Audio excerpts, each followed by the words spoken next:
चलित वर्ष जेपरी अनेक गुड़े पर्वपर्वाणी बहुत द्वंद्व मध्य रहा आगक आसूँ सांब दशमी। तेज सांब दशमी पूजा को नहीं समस्ते चिंतार पड़ जाइछन्ति कहीं चलित वर्ष 2025 शेष आड़ को डिसेम्बर 29 और 30 यही दुई दिन सांब दशमी तिथि पड़ुछि। अनेक कैलेंडर लिखा जाइए डिसेम्बर 30 तारिख में सांब दशमी पालन कर कैलेंडर लिखा जाइए डिसेम्बर 29 तारिख सोमवार दिन पालन कर तेबे डिसेम्बर 30 तारिख दिन सांब दशमी एवं पुत्रदा एकादशी पड़ुछि जो दिन मंगलवार रोचे।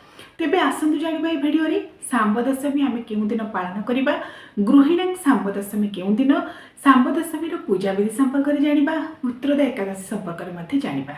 आपण माने प्रश्न करथिले चलित वर्ष सांब दशमी पुत्रदा एकादशी जेहेतु गोटे दिन में पड़ुछि किपरि भाव में आम पूजा करूँ कहीं सांब दशमी दिन सूर्य नारायण को 3 धूपर पूजा कराए एवं अन्न भोगे खीरी खिचुड़ी ठारू आरंभ करी अटकाली विविध प्रकार पिठा मिठा व्यंजन सकाळे बाड़ धूपर पूजा कराए, फलमूल एवं दीपर मध्याह्न धूपर शंखटी भोग कराए, संध्या पूर्वर भोग कराए। तेबे एकादशी जेहेतु ये दिन पड़ुछि ताहले आमे कौन यही दिन सांब दशमी पालन करवा ना डिसेम्बर 29 तारिख सोमवार दिन पालन करवा। ये सब जहाँ जहाँ आपंकर द्वंद्व रही चलित वर्ष सांब दशमी पूजा को नहीं से संपर्क में आसते भिडियो आज पुंखानुपुंख भाव में जाना।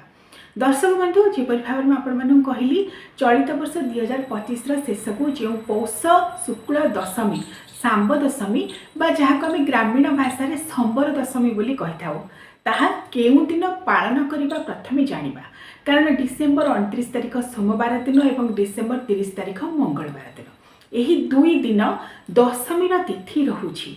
आमे जदि कैलेंडर को देखिबा, पांजी की देखिबा, जहाँ गणना करा जाइछि पांजीकार माने जहाँ गणना करिसेंती सांब दशमी जहाँ पौष शुक्ल दशमीर तिथि डिसेम्बर 29 तारिख सोमवार दिन सकाळ 10:10 रु आरंभ हो जाउछि एवं डिसेम्बर 30 तारिख मंगलवार दिन सकाळ 7:50 मध्य सरी जाउछि।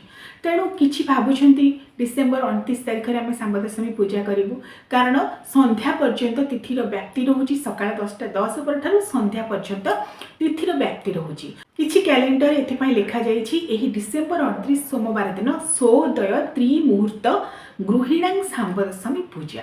तेणु अनेक भ्रम पड़ जाइछन्ति आमे कौन डिसेम्बर 29 तारिख दिन सांब दशमी पाइबु।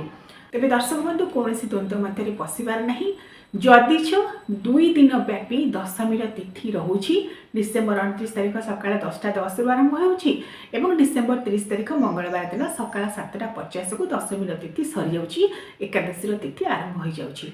मात्र आमे सूर्य उदय को आधार करी आमे पालिबा सांब दशमी।